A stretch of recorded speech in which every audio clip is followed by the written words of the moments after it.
राधे राधे। जय श्री कृष्णा। आप सभी को सोनी व्रत कथाएं चैनल की तरफ से उत्पन्ना एकादशी की हार्दिक शुभकामनाएं। आज उत्पन्ना एकादशी व्रत के पावन पर्व पर आप सभी श्रवण करेंगे सखुबाई जी की कहानी, जिसके लिए भगवान रस्सी में बंध गए थे। आज इस कहानी को पूरा अवश्य सुने और कमेंट बॉक्स में भगवान श्री कृष्ण की जय लिखना बिल्कुल भी मत भूलिएगा।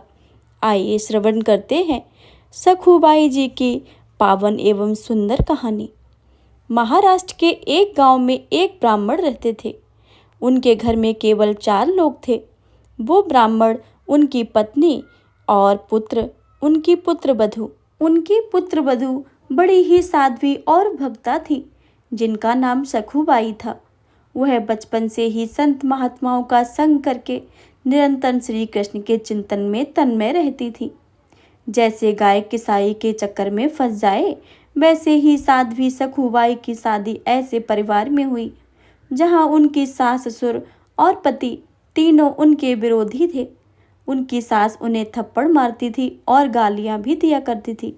उनके परिवार में सब उनके भजन से विरुद्ध थे, लेकिन सखुबाई ने कभी किसी से कुछ नहीं कहा। उनके पति भी उनके अनुकूल नहीं थे। सखुबाई को बहुत कष्ट दिया जाता था, लेकिन वह एक पल के लिए भी भगवत विस्मरण नहीं होने देती थी। उन्होंने इतनी प्रतिकूलता के बाद भी अन तीनों दोष में नहीं किया। उनका जीवन कलेशमय था, पर उन्होंने कभी किसी से कठोर वचन नहीं बोले। जो मान अपमान, लाभ हानि, जय पराजय, सुख दुख का समान भाव से सहते हुए भगवत स्मरण करता है, भगवान उनके अधीन हो जाते हैं। सखुबाई को पीटा जाता था, गालियां भी दिए जाती थी, कलेशमात्मक व्यवहार किया जाता था, लेकिन सखुबाई के हृदय में विट्ठल ऐसे हुए थे कि जैसे उनके ऊपर कोई प्रभाव नहीं पड़ता है। सखुबाई को फटे पुराने कपड़े पहनने को मिलते थे, रूखा सूखा खाने को मिलता था, प्रतिक्षण डांट डप पिटाई होती थी, लेकिन वह हर समय श्री कृष्ण के चिंतन में लीन रहती थी। सखु की दशा पर गांव के स्त्री पुरुष को बहुत ही तरस आता था। किसी की हिम्मत नहीं होती थी कि उनके परिवार को समझा सके। सखुबाई मन ही मन भगवान श्री कृष्ण की कृपा का अनुभव करती थी और सोचती थी कि इतने कृपालु हैं श्री कृष्ण। मेरे यदि पति, सास, ससुर मुझसे प्यार करते तो श्री कृष्ण के प्यार में बाधा पड़ जाती। एक दिन किसी पड़ोसन ने सखुबाई से पूछा कि तू इतना दुख भोगती है, तेरे मायके में कोई नहीं है क्या? ना कोई खबर लेने आता है, ना कोई तुम्हारा सहयोग करता है।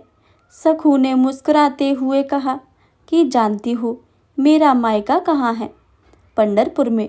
और मेरे मायके वाले कौन है जानती हो? विट्ठल और रुक्मणी जी हैं। और सखी, उनका बहुत बड़ा परिवार है, असंख्य संतानें हैं। मुझे लगता है कि वो असंख्य संतानों की व्यवस्था में मुझे भूल गए हैं, इसलिए मुझ गरीब की खोज खबर लेने वो नहीं आ पा रहे हैं और उनकी मुझ पर बहुत ही कृपा है। पंढरपुर महाराष्ट्र का एक प्रसिद्ध धाम है। यहाँ एकादशी का बड़ा मेला लगता है, जिसमें भगवान श्री विट्ठल जी के दर्शन लाखों नर नारी दूर दूर से नाम कीर्तन करते हुए, नृत्य करते हुए उत्साहपूर्वक पंढरपुर की यात्रा करते हैं। जब यात्रा का दिन आता है तो भक्तों की मंडलियां कीर्तन करते हुए, नाचते हुए पंढरपुर के चारों ओर दल बना बना कर जाने लगते हैं। पंढरपुर को भक्तों को जाना देख सखुबाई के हृदय का बांध टूट गया। विचार किया कि क्या करूं? मेरे प्रीतम का ऐसा बड़ा उत्सव हो रहा है, यदि मैं सास से पूछूंगी तो पिटाई ही होगी। तब उन्होंने सोचा कि सास, ससुर, पति कोई जाने तो देगा नहीं। सखुबाई को पानी भरने के लिए रोज कृष्णा नदी में जाना होता था। उन्होंने घड़ा लिया और कृष्णा नदी में जल भरने के बहाने घर से निकली। प्रेमी भक्ति के संकीर्तन दल को देखकर सखु के हृदय में प्रेम उमड़ा। पंढरपुर जाने की प्रबल इच्छा करके उन्होंने घड़ा वहीं रख दिया और वहीं भक्तों की मंडली में चली गई। उन्हें जाते हुए एक पड़ोसन ने देख लिया और दौड़कर उनकी सास को बताया। उसकी बहू तो संतों की मंडली के साथ भाग गई है और सास और पति ने बड़े बड़े डंडे निकाले। उन्होंने सखू को रोकने के लिए दौड़ लगाई। उन्होंने देखा तो सखूबाई अपने प्रीतम के दर्शन के लिए विशेष इच्छुक थी और भक्तों के बीच में भगवत प्रेम में उन्मत्त हो रही थी। उनकी सास ने उनके बाल पकड़े, घसीट के उन्हें बाहर लाई और वहीं उन्हें डंडे से मारना शुरू कर दिया। घर में ले जाकर तीनों ने मिलकर उनकी खूब पिटाई की। सखूबाई सिर्फ हाँ विट्ठल, कृष्ण हाँ, गोविंद हाँ कहती रहीं। उनकी सास ने कहा कि यह तो मामूली मार है, इससे तो यह मानने वाली नहीं है। ऐसा पीटो कि चलने के लायक ही ना रहे, वरना ये फिर भाग जाएगी और पंढरपुर की यात्रा करेगी। और अभी 2 सप्ताह पंढरपुर की यात्रा में इसको जकड़कर खंबे में बांध दो और 2 सप्ताह तक ना रोटी दो ना ही पानी, और रोज इसकी पिटाई करो, तब ये मानेगी। सास की आज्ञा पर सखूबाई को उनके पति और ससुर ने बांध दिया, उनकी पिटाई की और उन्हें भोजन देना ही बंद कर दिया। उनके हृदय में यह दुख नहीं था कि मुझे बांध दिया है, मुझे मारा गया है, मुझे गाली दी है। उनके हृदय में बस एक ही पीड़ा थी कि श्री कृष्ण आपके भक्तों के बीच में मुझे कितना सुख मिला है। पहली बार जीवन में भक्त मंडली में मुझे नाचने को मिला है। मैं आपके दर्शन के लिए जा रही थी। मेरा सामर्थ्य नहीं था कि मैं इस जन्म में इस नरक से निकल सकूं। हे करुणा निधान, ऐसा क्यों नहीं हो सकता है कि मैं इस जन्म में आपके दर्शन कर पाऊं? क्या मैं आपके मंदिर में आकर आपके भक्तों के बीच में नाच नहीं सकती हूँ? सखूबाई आंसू बहाते हुए कह रही थी कि श्री कृष्णा, ऐसा कुछ उपाय करो कि मैं आपके दर्शन कर सकूं। मैं बहुत पतित हूँ, दीन हूँ, अधर्म हूँ। मेरा सामर्थ्य नहीं है कि मैं आप तक आ सकूं। हे प्रभु, आप कृपा करो। आप बहुत सुंदर अवसर मिला है। भक्तों की मंडलियाँ जा रही हैं। आपके दर्शन के लिए बार बार अवसर नहीं आएगा। हे नाथ, आप कृपा करोगे तभी दर्शन हो सकते हैं। मेरी सामर्थ्य नहीं है कि मैं इस चंगुल से छूट सकूं। सखूबाई श्री हरि का आंतरिक चिंतन कर रही थी। जब भक्त तकलीफ में हो तो हरि को चैन कैसे पड़ सकता है? रुक्मणी जी ने देखा तो प्रभु के चेहरे पर उदासी और बड़ी ही चिंता थी। उन्होंने ठाकुर जी को पूछा कि नाथ, आप चिंता में कैसे हैं? लगता है कोई आपका भक्त कष्ट में है। भगवान ने कहा कि हाँ, ऐसा एक भक्त है जिसको बहुत पीटा जा रहा है, कलेश दिया जा रहा है। वो मुझसे मिलना चाह रहा है और उसको बांध दिया गया है। आपको थोड़े दिन के लिए हमसे विरह सहना पड़ेगा, क्योंकि हमें कुछ दिन वहाँ रहना पड़ेगा, तब ही बात बनेगी। रुक्मणी जी से ऐसा कहा और प्रभु तत्काल सखूबाई के समीप गए।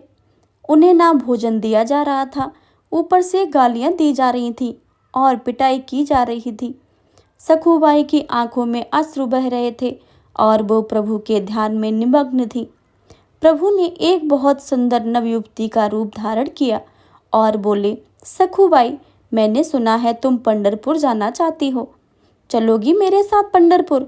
सखूबाई ने आंख खोली और कहा कि सखी, मुझ पापिन के भाग्य में ऐसा कहाँ है मैं भक्त मंडली के साथ पंढरपुर जा सकूं। तुम देख तो रही हो कि मेरी दशा क्या है। स्त्री रूप ठाकुर जी ने कहा कि तुम जानती नहीं हो, मैं तुम्हें बहुत समय से जानती हूँ। तुम मेरे लिए बहुत प्रिय सखी हो। उदास मत हो। मैं जिसकी सखी होती हूँ वह उसमें कभी उदास नहीं देख सकती। मैं तुम्हारी रस्सी खोल देती हूँ और तुम भागो और जाओ मंडली के साथ। सखूबाई ने कहा कि मेरी सास मुझे फिर पकड़ लेगी। प्रभु बोले, बिल्कुल नहीं, इसकी तुम चिंता ही मत करो। ठाकुर जी ने सखूबाई को निकाला और स्वयं सखूबाई का रूप धारण करके रस्सी में ही बंध गए। जिनका नाम स्मरण करने से माया का बंधन टूट जाता है, जिनको पाना पाना बड़े बड़े योगियों के भी दुर्लभ है, वही भगवान अपने भक्त सखूबाई के लिए एक साधारण स्त्री की तरह बन गए। ठाकुर जी चुपचाप चांटे खा रहे थे। ठाकुर जी के कई दिन हो गए, भोजन भी नहीं मिला, पानी भी नहीं मिला और रोज उनकी पिटाई भी हुई। 14 दिन बीत गए। प्रभु बंधे रहे, रोज डंडे और गालियां खा रहे थे। उनके पति को उन पर दया आई। तो उन्होंने सखूबाई के रूप में जो ठाकुर जी बंधे थे उनको खोल दिया। पति की आज्ञा के अनुसार सखूबाई रूपी श्री ठाकुर जी ने स्नान किया, सुंदर रसोई बनाई और सबको खिलाया। भोजन खाने के बाद तीनों के हृदय में बहुत प्यार उमड़ रहा था। सखू रूपी भगवान ने अपनी सेवा और सुंदर व्यवहार से पति, सास और ससुर तीनों को स्वभाव को ही बदल दिया। अब तीनों सखूबाई स्वरूप श्री भगवान से बहुत प्यार करने लगे। उधर सखूबाई पंढरपुर पहुँच के नाम संकीर्तन करते हुए नाच रही है। प्रभु के प्रेम में वो इस तरह भूल गई है कि मेरी जगह कोई और सखी बंदी है। आनंद में विभोर हुई सखूबाई ने चंद्रभागा नदी में स्नान करके मंदिर के अंदर प्रवेश किया। वो मंदिर में जाकर श्री हरि के दर्शन करके आनंद सिंधु में डूब गई। सखूबाई का प्रभु में ऐसा मन लगा कि उन्होंने प्रभु के सामने प्रतिज्ञा कर ली कि जब तक शरीर में प्राण रहेंगे मैं पंढरपुर की सीमा के बाहर ही नहीं जाऊंगी। उन्हें क्या पता था कि उनके बदले पंढरीनाथ जी वहां बंधे हुए हैं। सखूबाई पंडुरंग के ध्यान में संलग्न हो गई। सखूबाई के सामने वो स्वरूप प्रकट हुआ कि सखूबाई बेहाल हो गई और भगवान के सौंदर्य के दर्शन में इतना मुग्ध हो गई कि उनका प्राण ही छूट गए। एक ब्राह्मण उस मंडली में आया था और उन्होंने सखूबाई की लाश को देखा। उसने अपने सभी साथियों को बुलाया और सबने मिलकर सखूबाई के शरीर की अंत्येष्टि संस्कार किया। इधर रुक्मणी जी ने विचार किया कि ठाकुर जी कहाँ गए थे। कुछ दिनों के बाद वापस आ जाऊंगा, इस तरह से कहकर गए थे और आज तक वापस नहीं आए। फिर ध्यान दे के देखा कि जिनके लिए गए थे उनके तो शरीर ही छूट गया है और उसका शरीर का अंतिम संस्कार भी हो गया। अब मेरे प्रभु तो बहू बनकर वहाँ रहना पड़ेगा। अब रुक्मणी जी को बड़ी चिंता हुई। रुक्मणी जी शमशान पहुँची और उनकी सखूबाई की राख हड्डी वगैरह को एकत्रित किया और प्रेम दृष्टि से देखा तो सखूबाई जीवित हो गई। सखूबाई को ऐसा लगा जैसे वह गाढ़ निद्रा से जगी हो। रात को स्वप्न में रुक्मणी जी ने सखूबाई से कहा कि देखो पुत्री, तुम्हारा प्रण पूरा हुआ। तुमने कहा कि जब तक मेरे शरीर में प्राण रहेंगे मैं पंढरपुर की सीमा से बाहर नहीं जाऊंगी। तुम्हारा वह शरीर तो जल गया है, अब तुम लौट जाओ। मेरे प्रीतम तुम्हारे रूप में तुम्हारे घर पर हैं। आदेश पाकर सखूबाई आनंद मग्न होकर 2-3 दिन बाद यात्रियों के साथ वापस लौट आई। सखू को आता देख सखू वेशधारी भगवान पंढरीनाथ जो है बहु रूप में थे, उन्होंने सोचा कि अगर वो यहाँ आ गई और यहाँ रहा तो गड़बड़ हो जाएगी। ठाकुर जी ने तत्काल सास से कहा कि मैं पानी लेने जा रही हूँ। उन्होंने घड़ा लिया, घाट पर आई और पूर्व परिचित सखी का वेश धारण कर सखूबाई से मिली। उन्हें देखते ही सखूबाई की सारी बातें याद आ गईं। सखूबाई ने दौड़ करके उन्हें हृदय से लगाया और कहा कि सखी, आपकी कृपा से मुझे पंढरपुर जाने को मिला। मुझे ठाकुर जी के दर्शन हुए, के चरणों को पकड़ लिया। बहन, तुम बहुत कष्ट भोगना पड़ा होगा मेरी वजह से। ठाकुर जी ने कहा कि तुम चिंता मत करो, तुम मेरी सखी हो ना। सखूबाई ने कहा कि जी हाँ। ठाकुर जी ने कहा कि मुझे कोई कष्ट नहीं हुआ। यदि तुम सुख मिला है तो मेरे हर कष्ट मेरे लिए सुखमय है। तुम ये लो घड़ा, इसमें जल भर लो और घर जाओ। सखूबाई घड़ा भरकर अपने घर को गई और ठाकुर जी अंतर्ध्यान हो गए। सखूबाई घड़ा उठाकर घर पहुंची और स्वाभाविक अपने काम में लग गई। सास ससुर और पति के बदले हुए स्वभाव को देखकर बड़ा ही आश्चर्य हो रहा था कि इतना प्यार मिल रहा है। दूसरे दिन वह ब्राह्मण जिसने सखूबाई के शरीर का अंतिम संस्कार किया था वह वापस आया और उसने सखूबाई के घर पहुंच करके यह खबर देने आया हूँ कि तुम्हारी बहू पंढरपुर गई थी, जहाँ ठाकुर जी के दर्शन करके उसके प्राण ही निकल गए। हम सब ने उसके शरीर का अंतिम संस्कार कर दिया है। परिवार वालों ने कहा कि हमारी बहू तो घर के ही अंदर है। आवाज़ लगाई, सखूबाई सामने आ गई। उस ब्राह्मण के होश ही उड़ गए। आखिर ब्राह्मण के बहुत कहने पर उसने सखू के पास अपने बुलाकर पूछा कि हमने तुम्हें वहाँ बांध रखा था, लेकिन ये कहते हैं कि तुम पंढरपुर में गई थी और वहाँ मर गई हो। कैसी बात है ये? सखूबाई ने कहा कि जी हाँ, ये कह रहे हैं, बिल्कुल सत्य कह रहे हैं। जिस समय आपने मुझे बांध रखा था उसी समय कोई नवयुवती स्त्री आई थी और उसने मेरी सहायता की और मुझे खोल दिया। मैं भक्तों के साथ पंढरपुर गई थी और वो यहाँ बंधी रही। मुझे तो वहाँ भेज दिया और स्वयं आपका प्रतिकूल व्यवहार सहती रही। मैं पंढरपुर जरूर गई थी, वहाँ एक दिन मुझे बेहोशी भी हुई। बाद में मुझे मालूम हुआ कि मैं मर गई थी और मेरे शरीर को जलाया गया था, पर रुक्मणी जी ने पुनः मुझे जिंदा कर दिया और वापस भेज दिया।